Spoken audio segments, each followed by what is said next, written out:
Hoy yo, José Ramón Pedraza Pérez, categorizaría los miedos de 3 maneras. Yo. Eso no es un estudio psicológico, eso no es la Universidad de Oxford, eso soy yo. Yo categorizaría los miedos de 3 maneras. Número 1, miedos innecesarios. Número 2, miedos súper necesarios. Y número 3, miedos inevitables. Los miedos innecesarios son esas cosas que dentro de mí yo sé que es una tontería que yo le tenga miedo a esto, pero en verdad no dejo de tenerle miedo a eso. Los miedos necesarios son ese tipo de miedos que no necesariamente son nocivos. Son miedos que preservan la coherencia con la que hacemos la vida.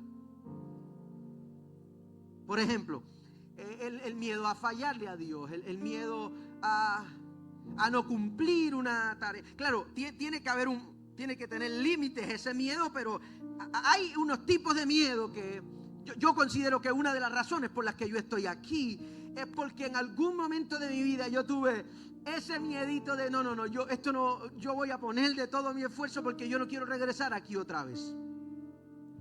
Pero como parte de lo que yo considero que son miedos inevitables, la inmensa mayoría de nosotros desarrollamos miedo al futuro. Y la razón por la que nosotros desarrollamos ese miedo al futuro es porque nosotros no bien estamos seguros de lo que estamos viviendo ahora, que comenzamos a lidiar con la idea de ¿y qué va a pasar mañana? No sé si le ha pasado a usted en la vida, pero nuestra mente tiene la capacidad de generar algunos escenarios que, entre comillas, anticipan pérdidas, imaginan crisis, construyen preocupaciones. Y lo más interesante acerca de estos miedos al futuro es que este miedo al futuro es algo que en esencia no existe.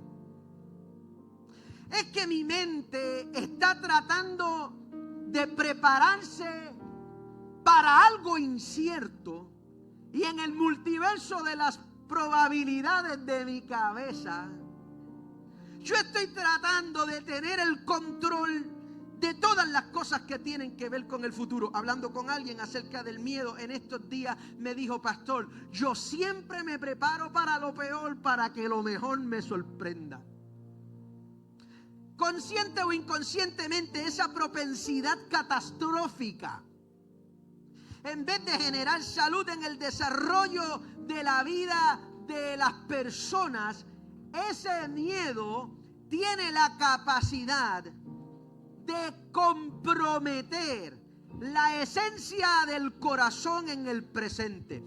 Y esta, señoras y señores, es la razón por la que Jesús comienza a hablar acerca de esto en el libro de Mateo, capítulo número 6. Si usted tiene una Biblia que tiene identificadas las palabras de Jesús, usted se va a dar cuenta que desde el capítulo número 4 hasta el capítulo número 7, su Biblia está en rojo. Y la razón es porque este capítulo número 6 es parte de un discurso muy largo que Jesús dio, llamado el Sermón del Monte.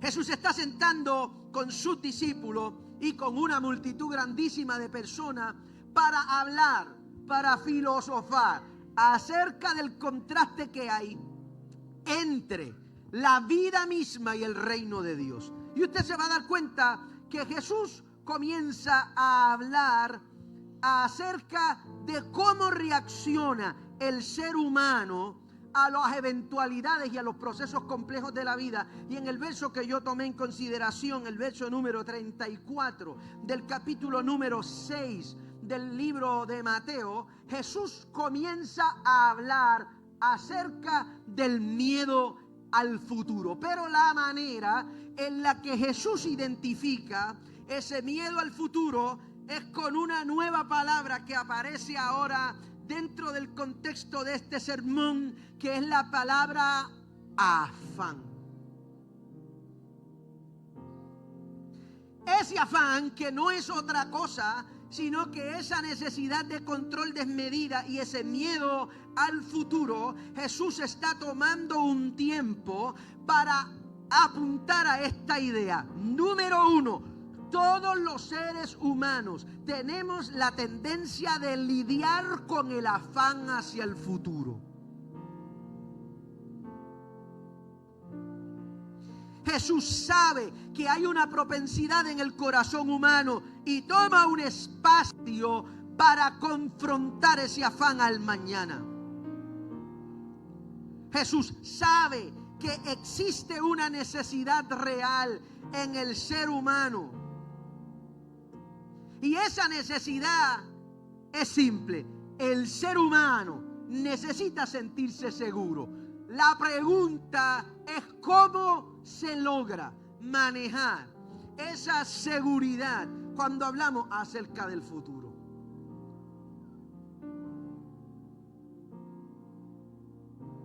Uno de nuestros no sé cuántos influencers que tenemos en la iglesia ahora, ¿verdad? Escribió en estos días y yo compartí un post que hizo esa persona diciendo que el 85% de las cosas que tu mente se imagina nunca pasan. Y si nosotros somos honestos, este dilema tuviera un sentido diferente si el futuro fuera algo que existe. Pero Jesús está lidiando con la idea de que los seres humanos estamos siempre preocupados por una parte de nuestra vida que no existe. Y que cuando tú crees que tú vas a entrar al futuro, el futuro se vuelve y se deshace y vuelve a no existir nunca, porque nosotros nunca estamos ahí, siempre estamos en el presente, siempre estamos en el hoy, siempre estamos en el ahora. Esa contemplación interna, esa filosofía acerca de la seguridad al futuro, en realidad es la manera en la que nosotros estamos buscando ejercer control acerca de una parte de nuestra vida que no existe. Jesús está tomando tiempo para hablar acerca de esto. Pero Jesús le habla y se refiere al miedo al futuro como afán por esta razón. Presta atención aquí ahora. ¿Están aquí? Ok. Preste atención aquí ahora. Presta atención aquí ahora. No hay un problema con que nosotros lidiemos con miedo al futuro, porque es natural. Nosotros no sabemos qué va a pasar, no sabemos qué nos va a decir el médico, no sabemos cómo va a salir la entrevista de trabajo, nosotros no sabemos qué va a decir ese resultado de laboratorio, nosotros no sabemos, nadie sabe. Y es natural que los seres humanos tengamos miedo a lo incierto. El problema es lo siguiente, es que cuando nosotros vivimos una vida constante del miedo al futuro, ese miedo comienza a gobernar. Y la razón por la que Jesús está confrontando el afán es por la siguiente razón. El afán es la evidencia de la gobernanza del temor.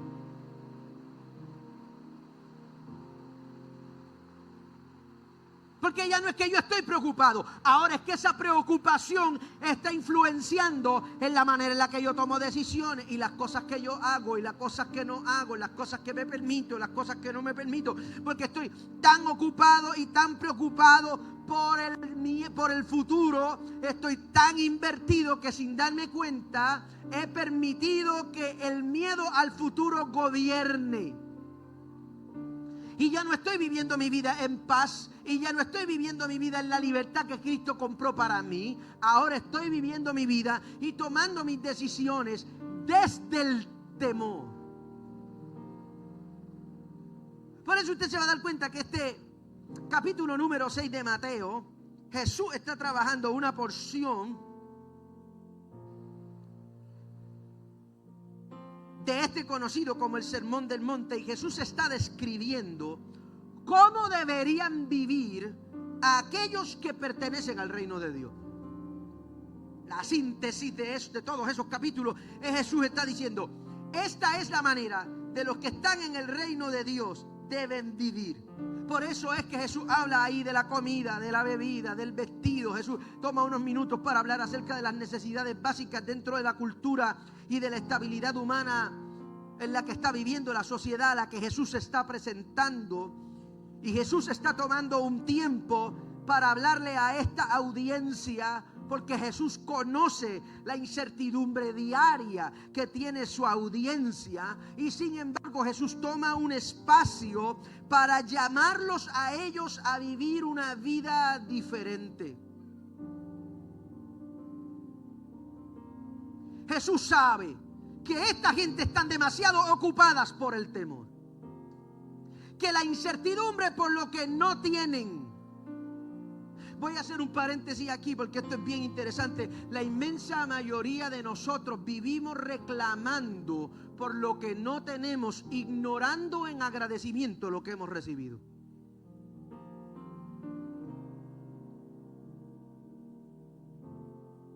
Hablé con alguien por teléfono en estos días que estaba pagando unas multas bien caras. Y en esa conversación le dije a esa persona: dale gracias a Dios que por lo menos tú tienes para pagar.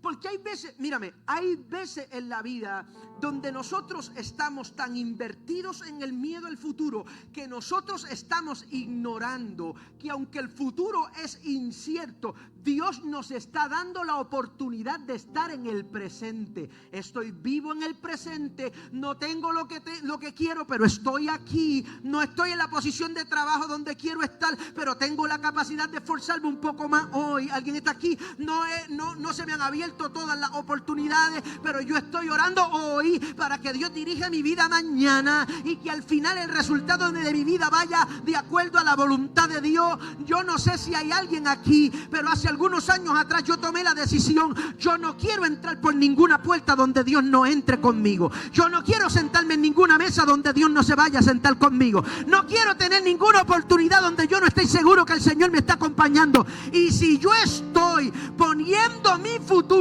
en el control de las manos de Dios, yo debo estar convencido que como parte del plan de Dios está también las cosas que no ocurren en mi vida. Jesús está tomando a sus seguidores y los está invitando a vivir una vida diferente. La manera en la que Jesús se está presentando, cómo se ve esa vida, es que Jesús los está invitando a vivir una vida que no está gobernada por el temor a mañana. Jesús los está invitando a confiar. ¿Confiar en qué? Este es el problema. El problema no es que la gente no tiene fe o no tiene confianza. El problema es dónde la gente pone la confianza. Mírame, si tu confianza está en los papeles de la casa, si tu confianza está en que en el próximo mayo te van a dar un aumento, si tu confianza está en que van a salir bien esos resultados médicos, si tu confianza está en que esa puerta se va a abrir, si Dios tuviera otro plan para ti, tú no vas a poder manejar la voluntad de Dios. Pero cuando mi confianza está en que no importa lo que pase, a los que aman a Dios, todas las cosas le ayudan para bien. Y puede que sea esta puerta, pero puede que sea otra. Puede que sea hoy, pero pudiera ser mañana. Pudiera ser esta mi oportunidad, pero pudiera ser otra mi oportunidad. Yo estoy convencido en mi corazón que aunque yo no lo puedo controlar, Dios está trazando una historia de victoria en mi vida que dé gloria a su nombre. A usted no le gusta esto, pero no importa, yo lo voy a terminar de decir.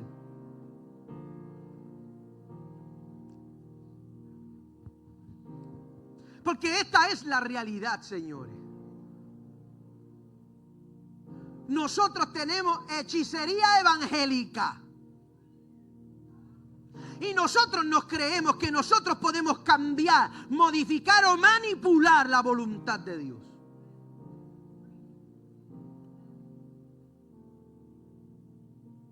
Hace algunas semanas, lo voy a decir.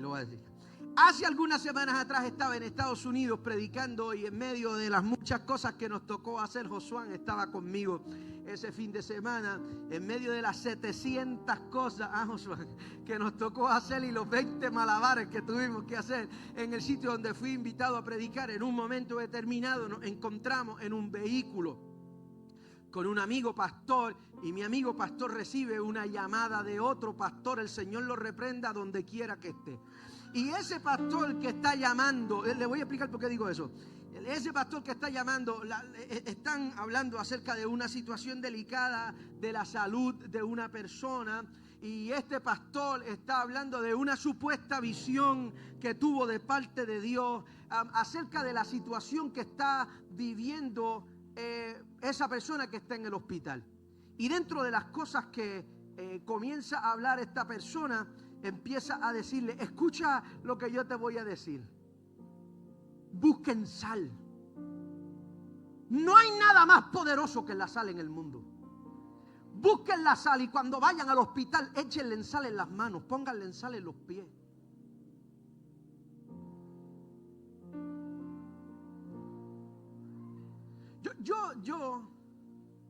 Yo digo, bueno, irán a esfoliarle las manos para hacer... Porque yo... ¿puedo ser el pastor de aquí o no?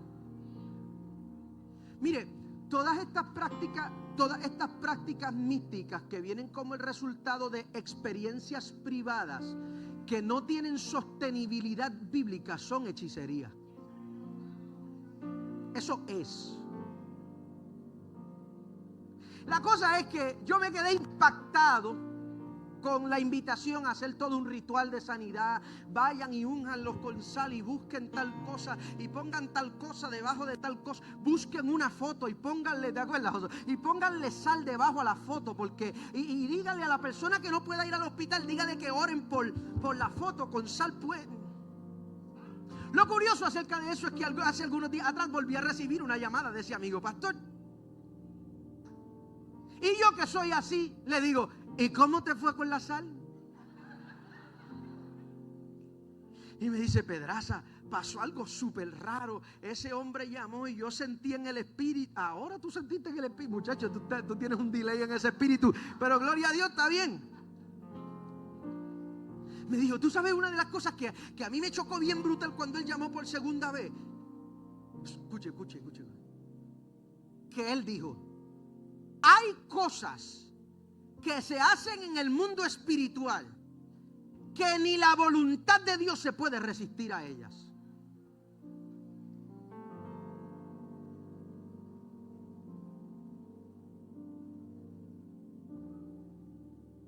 Si tú declaras y decretas y comenzó a darle una lista de mantras y de rituales, ni Dios en su soberana voluntad se pueden resistir a eso. Señores, ese no es el evangelio de Jesucristo. No hay nada por encima de la voluntad de Dios. No hay decreto, ni oración, ni ungimiento, no hay nada por encima de la voluntad de Dios. ¿Por qué yo hablo acerca de esto? Porque inconscientemente, desde nuestra religión torcida, nosotros estamos tratando de controlar el futuro. Y con nuestras oraciones queremos controlar el futuro. ¿Sabe para qué es la oración? La oración no es para darle un tatiquieto a Dios.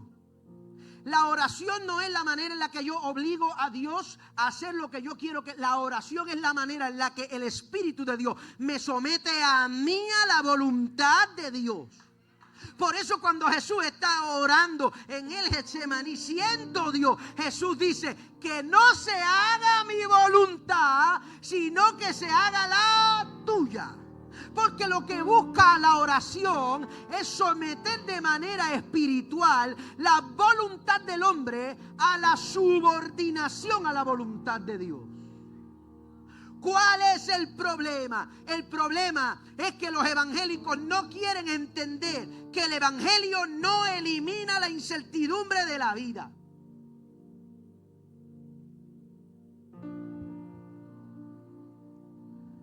que lo que hace el Evangelio es que el Evangelio redefine la relación que yo tengo con la incertidumbre de mi vida. Es que mi vida va a seguir siendo incierta para mí, pero dentro de los conceptos profundos de mi fe, yo sé que esto es incierto para mí, pero no para mi Dios.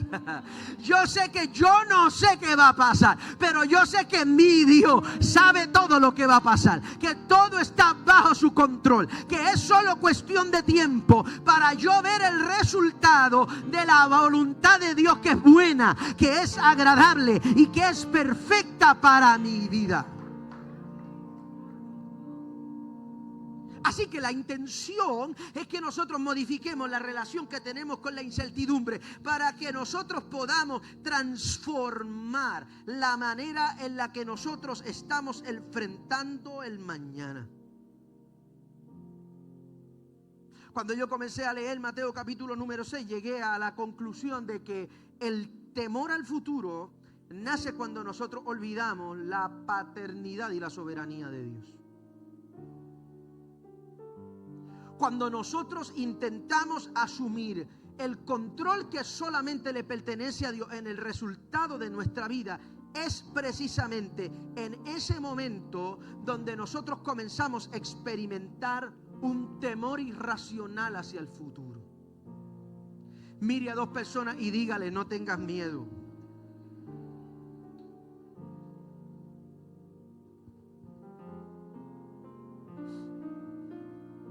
Si nosotros somos honestos, la esencia del temor al futuro no viene de la incertidumbre. La esencia del temor al futuro viene de la necesidad del control. Porque si tú miras alrededor, todo es incierto en la vida. Tú te acuestas a dormir y tú no sabes si te vas a levantar.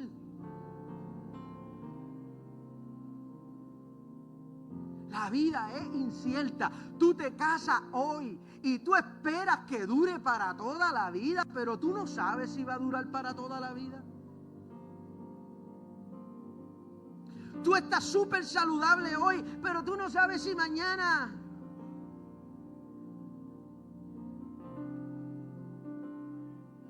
El problema real no tiene que ver con la incertidumbre, porque la incertidumbre es algo que nosotros manejamos todo el tiempo. El problema real es que nosotros nos encontramos en una necesidad de control que puede ser satisfecha en otros espacios de nuestra vida, pero en el futuro no. Yo puedo controlar si sé dónde está la persona que yo amo, porque le digo: compárteme tu pin, déjame ver dónde tú estás, yo quiero ver con quién tú andas, sácame una foto a ver cómo se ve. No, eso no pasa aquí, porque la gente redimida por la sangre del Cordero no tiene esos problemas, porque la identidad de esa gente está cimentada en Cristo. Y lo que me da seguridad acerca de lo que yo vivo no tiene nada que ver con cómo la gente se comporta, tiene que ver con el plan de Dios. Está bien, no importa. Las terapias de Pastora Erika van a estar ofertas de hoy en adelante, así que usted llama a Pastora Erika para que ella la ayude. ¿Por qué para mí esto es importante? Porque nosotros podemos satisfacer la necesidad monetaria y el control en muchas cosas en nuestra vida. El problema del futuro es que en el futuro no.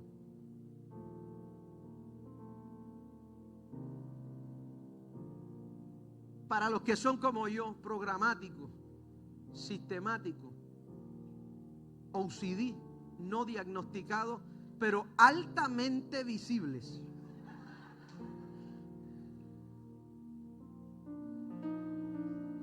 El control da satisfacción porque la satisfacción genera un falso sentido de seguridad.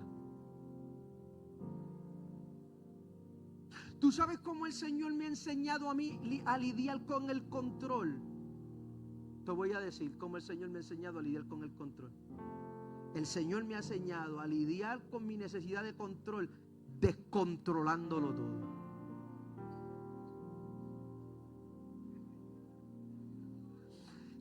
Se acabaron los amenes.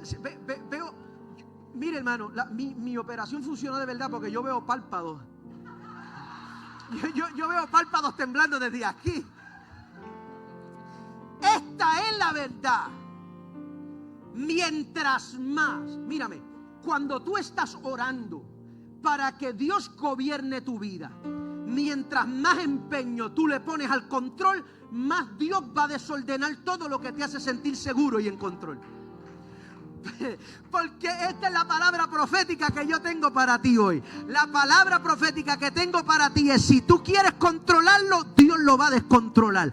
Porque Dios está buscando que tú se lo sueltes en las manos a Él y te atrevas a decirle a Dios: esto no me va a robar el sueño. Yo quiero que tú me lleves a donde tú me quieras llevar, que tú hagas lo que tú quieras hacer, porque mi futuro está en tus manos. Mi futuro no está en las manos de la gobernanza de este país. Mi futuro no está en mi cuenta de banco. Mi futuro no está en mi plan de retiro. Mi futuro no está en mi calendario. Mi futuro está en las manos de Dios. Y cuando yo estoy convencido de que mi futuro está en las manos de Dios, hay cosas acerca de mi futuro que yo no voy a entender, pero es cuestión de tiempo para yo saber qué tenía Dios con todo esto. Entiende esta idea. Tu futuro es incierto para ti, pero no es incierto para Dios. Voy a repetir eso otra vez. Tu futuro es incierto para ti, pero no es incierto para tu Dios.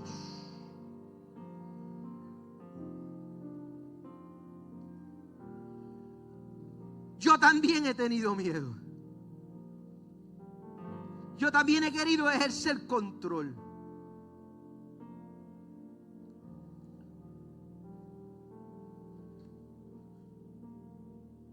La inversión más larga que yo he tenido en mi vida es la inversión al control. Pero mira lo que dice Isaías. Vaya conmigo ahí. Isaías.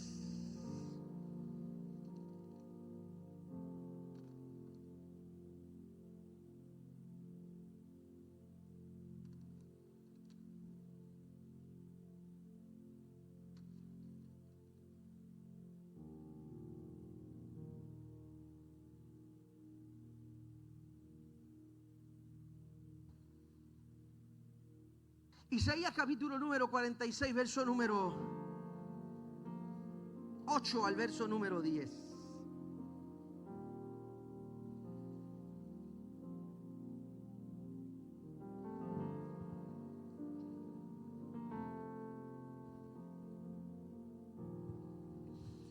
¿Puedo o no? Isaías 46, 8. Dice esto: acuérdense de esto y tengan vergüenza, vuélvanse,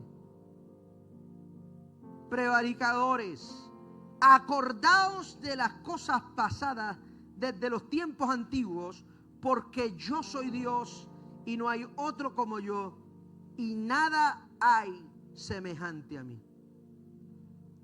Que anuncio lo por venir desde el principio. Y desde la antigüedad lo que aún no se ha hecho, yo lo digo. Mi consejo permanecerá. Aquí está para los que les gusta la profecía. Esta es tu profecía. Y yo haré lo que yo quiero. Así te dice el Señor. Yo voy a hacer lo que yo quiero.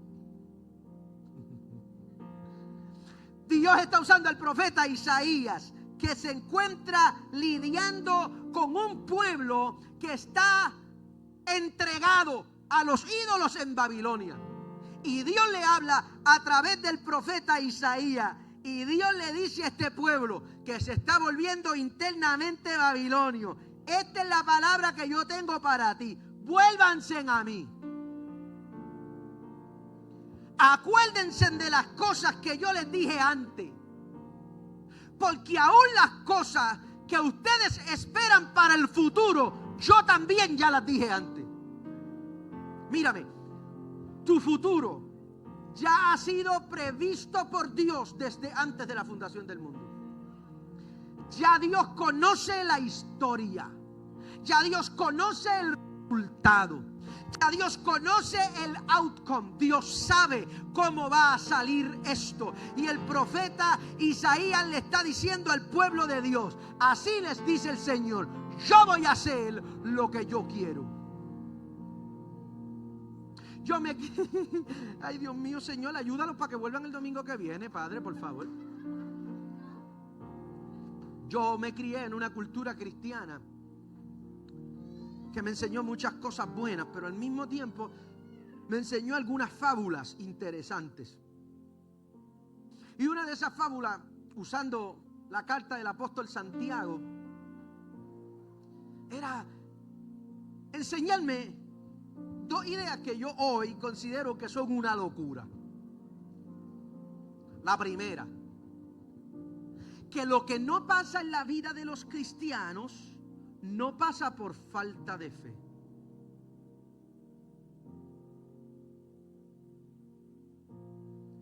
La segunda cosa que yo considero que es una locura es que nosotros no tenemos los resultados que queremos en la vida porque nosotros tenemos que pedir con especificaciones a Dios.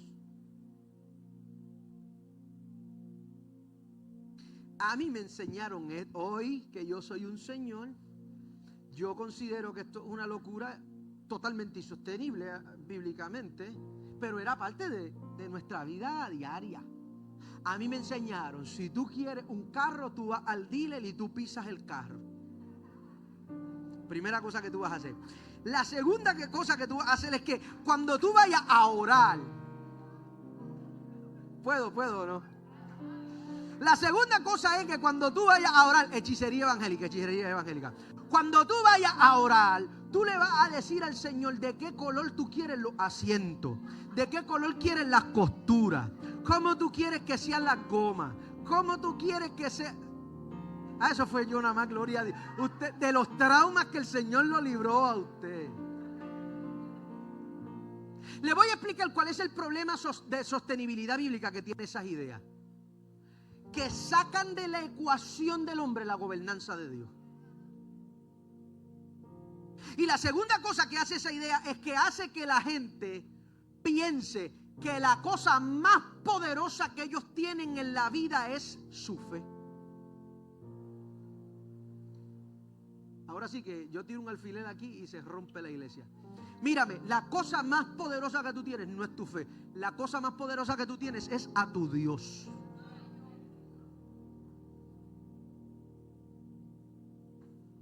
Y nosotros hemos ignorado por mucho tiempo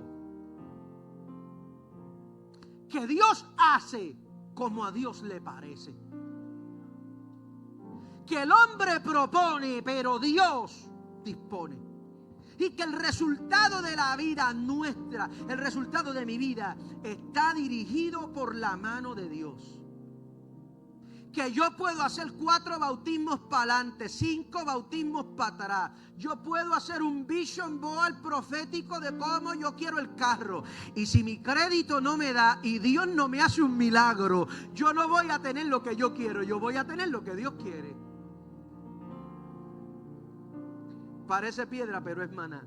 La razón por la que la inmensa mayoría de nosotros nos encontramos gobernados por la necesidad de control y vivimos con miedo al futuro es porque dentro de ti tú quieres empujar tu sueño y tus propósitos en tu vida, porque tu engañoso corazón te ha hecho creer que lo que mejor a ti te conviene es lo que tú quieres, pero tú no sabes que Dios está mirando cosas en tu futuro que tú no puedes ver desde donde tú estás, que Dios está considerando un panorama abierto, que hay cosas que Dios está entendiendo de ti, que tú no estás entendiendo de ti, y que lo mejor que a ti te conviene es que Dios dirige el futuro de tu vida aún más allá de lo que tú esperas.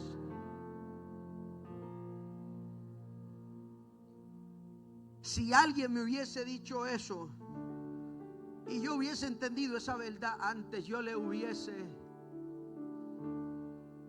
restado mucha ansiedad a mi vida. Cuando a mí me tocó regresar a Puerto Rico, yo estaba súper ansioso acerca de absolutamente todo.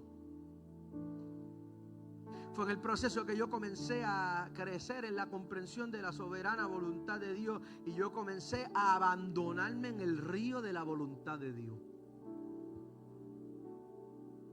Alguien me dijo: yo que te conozco de muchos años, yo siento que de unos años atrás para acá, parece que a ti no te importa. Y yo, bueno, el 50% de las cosas no me importan. El otro 50% es que mi corazón se convenció que aunque yo empuje y yo ale y yo intente y yo trate, si no está de Dios, no está de Dios. Y que hay momentos en la vida donde yo le sigo poniendo empeño a cosas que Dios no quiere para mí. Y hay momentos donde Dios me dice: eso es lo que tú quieres, dale, entra. Y esas veces los testimonios y los traumas han salido bien caros de todas esas veces. Porque nosotros ignoramos que Dios está buscando que nosotros desarrollemos una fe que esté invertida en Él y no en el resultado de las cosas.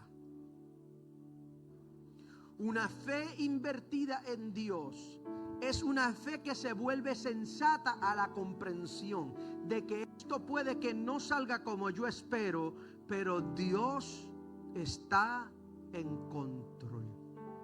Esto puede que no ocurra de la manera en la que yo estoy orando para que ocurra, pero si Dios me va a transitar por aquí, es porque Dios me va a capacitar para yo lidiar con lo que sea que me venga a las manos para lidiar.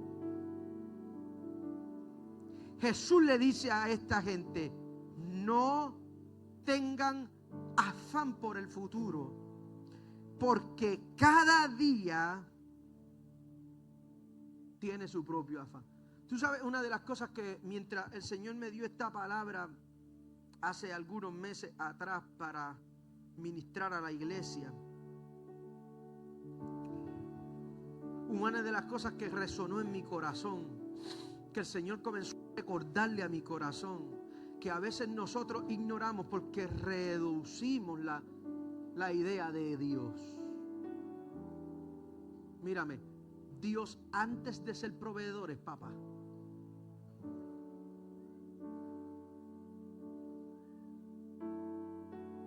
Dios antes de ser proveedor, Dios es papá.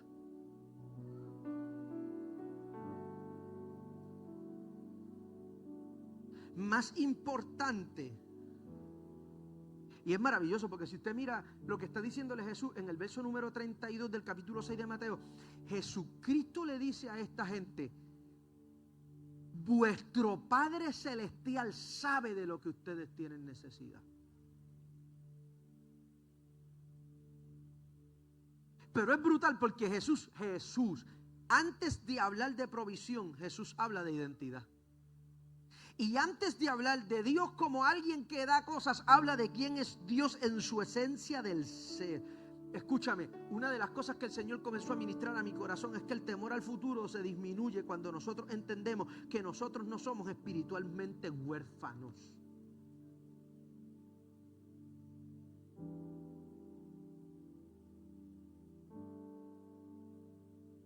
Mi papá se va a aparecer.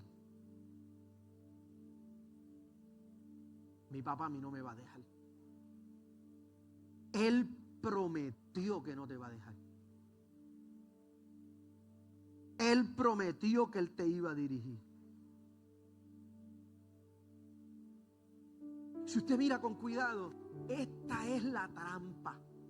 El tiempo no me va a dar para entrar a los 700 versos bíblicos que yo tengo en lo que me falta de bosquejo, y por eso usted sabe que los lunes en las redes yo subo el bosquejo para que todo el que lo quiera lo descargue y lo estudie en casa. Esta es la trampa. Según las palabras del apóstol Pablo a los romanos en el capítulo número 8, en el verso número 15, la trampa del enemigo es mantenernos esclavos. Pero esa esclavitud a la que se refiere Pablo en la carta a los Romanos, en el capítulo 8, en el verso número 15, es la esclavitud al miedo.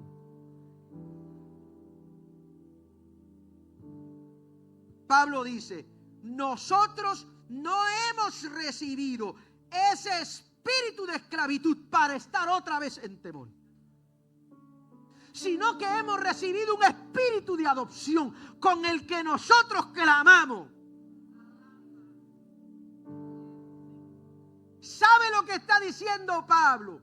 Pablo está diciendo que nosotros, esta es la trampa del enemigo. El enemigo está buscando que tu vida sea gobernada por el miedo.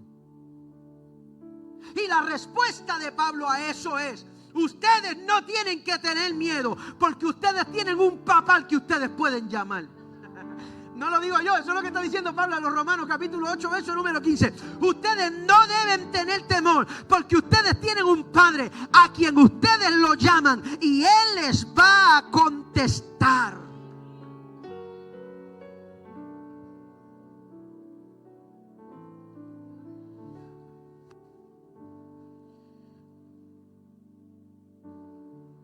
La gran diferencia, señores, es que para un esclavo su futuro es incierto, porque ese futuro depende de la benevolencia de su amo. Pero para un hijo su futuro es seguro, porque ese futuro descansa en el carácter de su papá.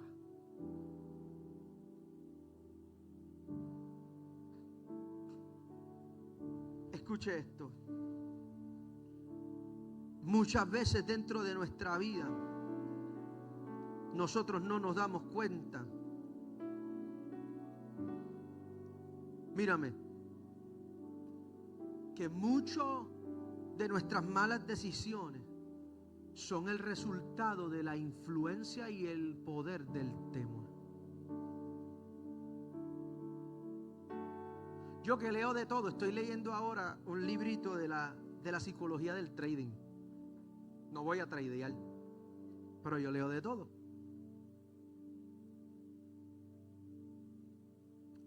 Y una de las cosas que a mí me resultó interesante leyendo un poquito acerca de la psicología del trading es de la estabilidad psicológica que tienen que tener las personas que invierten dinero. Porque las personas que han perdido más cantidad de dinero y han llevado compañías multimillonarias, multinacionales a la derrota, han tomado decisiones como el resultado al miedo al futuro. Ven que están perdiendo, están pensando en el futuro, voy a perderlo todo. Y en vez de tratar de controlar sus emociones desde la emoción del temor, comienzan a hacer inversiones locas que terminan llevándolos a la quiebra y a la bancarrota. Hay muchos de nosotros que hoy vivimos el resultado de una vida que ha sido todo el tiempo gobernada por el temor. Que aunque Dios le está mostrando belleza a los procesos de nuestra vida, porque es Dios el que nos ha traído a veces a lugares complicados para formar nuestro carácter, tenemos que ser honestos para decir que cuando el temor tiene la capacidad de gobernar nuestra vida, muchos de nosotros comenzamos a construir una vida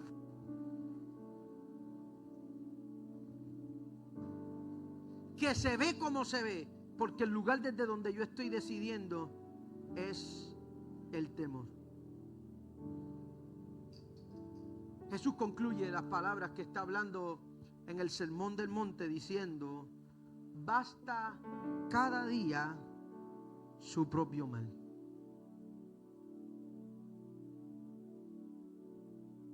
Muchas veces nosotros lidiamos ansiedad en la vida porque la ansiedad no proviene de nuestros problemas actuales, sino de nuestra imaginación a problemas futuros.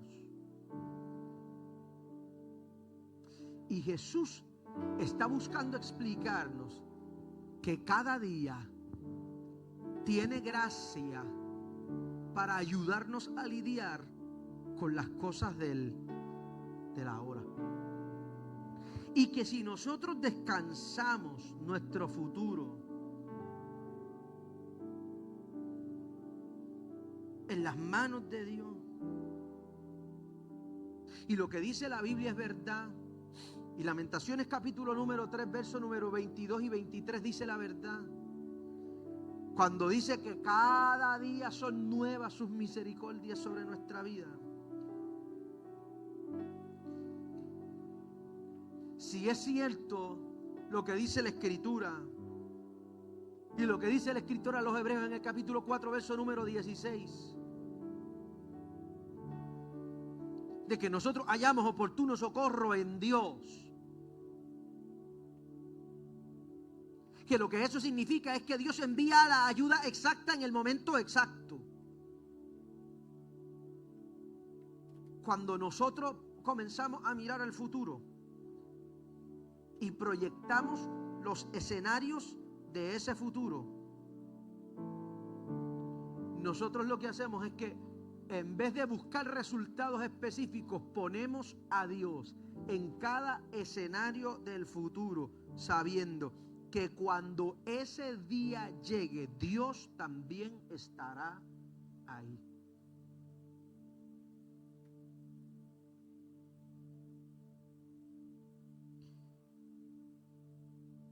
La vida es incierta por naturaleza.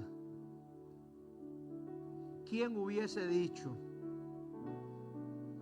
que aquella familia pobre iba a poder sobrevivir si le mataban la vaca?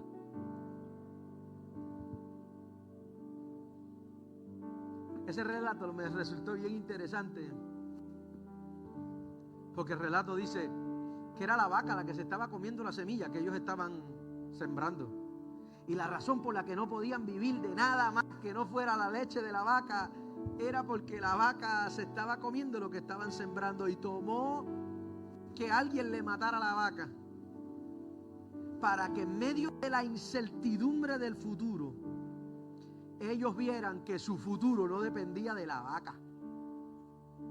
Escucha lo que te voy a decir. Tu futuro no depende de tus posibilidades.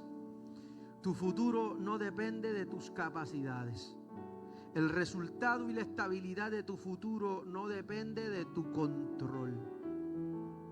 Depende de tu Dios. Jesús le dijo a esta gente: no se afanen por el mañana, porque el papá de ustedes sabe lo que ustedes necesitan. Quiero hacerte esta pregunta y quiero que pienses.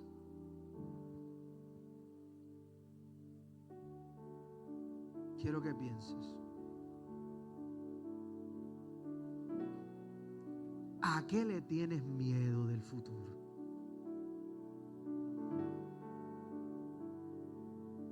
Alguien me dijo en estos días, entre lágrimas, desconsolada: yo le tengo miedo a la soledad, pastor. Yo tengo miedo a quedarme solo.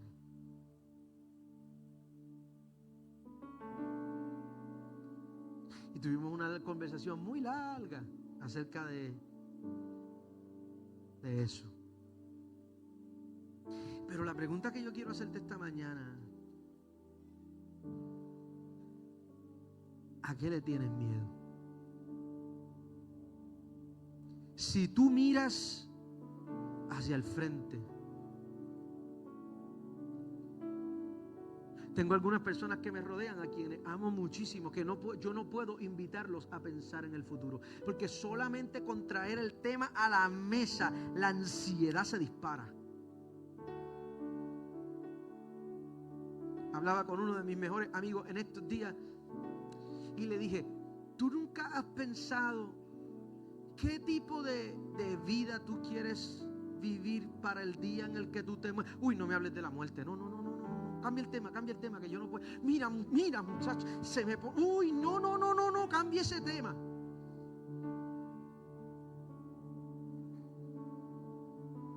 Y yo: pero tú sabes que terapia de exposición, pero tú sabes que tú te vas a morir, ¿verdad? Porque los seres vivos viven y se mueren. Y tú no sabes cuándo, ni yo tampoco, pero el día nos va a llegar a todos. Ay, Pedraza, que no, que cambies el tema, que ya, que tumba.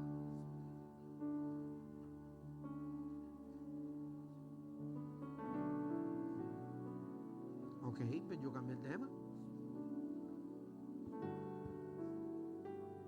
¿A qué tú le tienes miedo cuando miras hacia el futuro?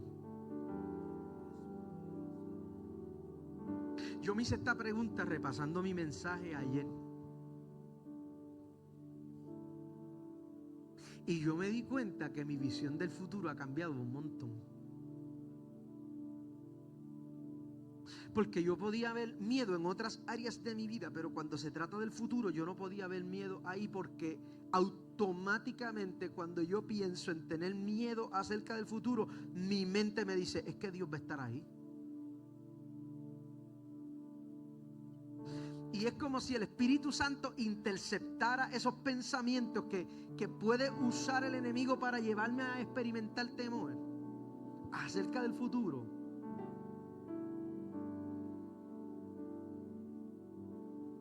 Pero hoy yo quiero tomar tiempo para orar por a esa gente que con humildad y con honestidad me dicen, pastor, si yo miro el futuro,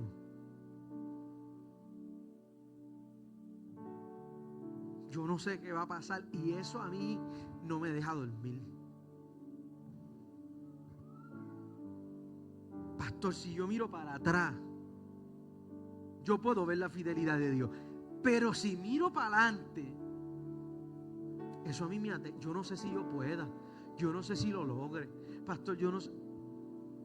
Para esa gente yo vine a predicarle esta mañana, y el Señor me trajo para decirle, no tengas miedo. Cierro mientras el equipo pastoral se prepara para venir al altar. La Biblia dice que Dios le hace un llamado a un muchacho llamado Josué. Esto va a estar bueno. Escucha cómo va a terminar esto. Dios le hace un llamado a un muchacho llamado Josué. Y el problema grande que tiene Josué es que Josué es el sucesor del líder más importante que ha tenido el pueblo de Dios. Josué es el aprendiz de un tipo que tiene una vara que se convierte en una serpiente. Josué es la mano derecha de un tipo que da con un palo a una piedra y las piedras brotan agua.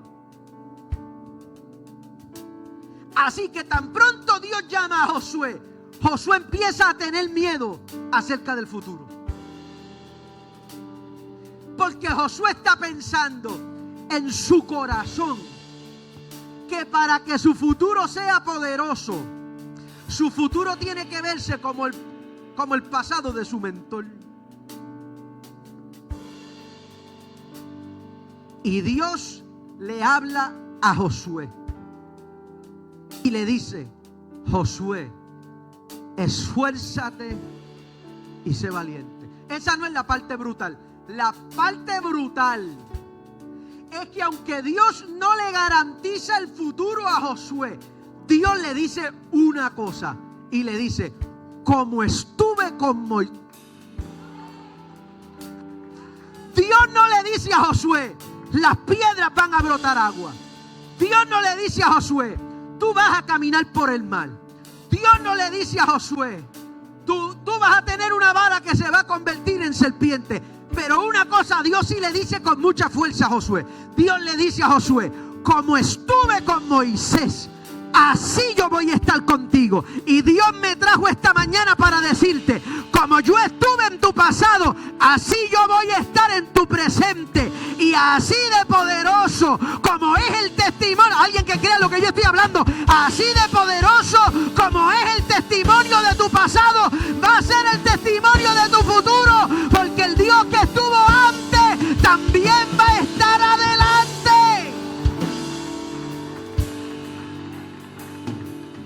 No tengas miedo por lo que tienes adelante.